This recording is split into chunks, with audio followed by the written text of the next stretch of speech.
Dobroveče. Dobroveče. Dobroveče. Dobroveče. Dobroveče. Dobroveče.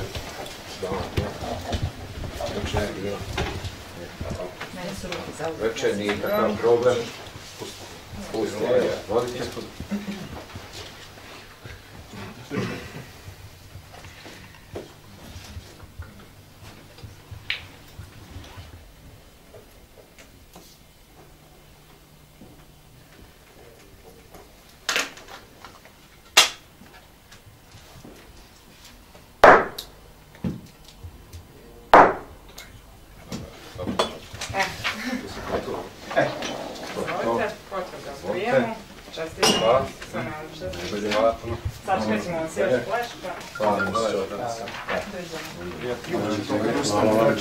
Pokret Dosta je bilo je predao kandidaturu za lokalne izbore u Vrbasu.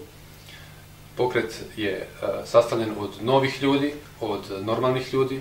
Mi želimo da utičemo na političku scenu u Vrbasu koja nije dala rezultata u poslednjih 27 godina.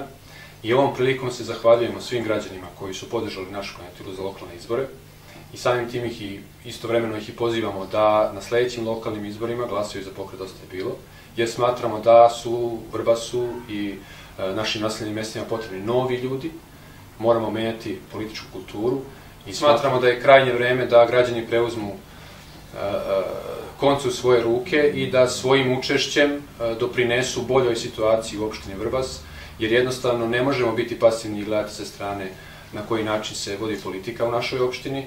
Potrebno je učešće svih i mi pozivamo sve građane da nam se priključe i da naš rad učine kvalitetnijim i transparentnijim. To je jedan od naših tačaka programa.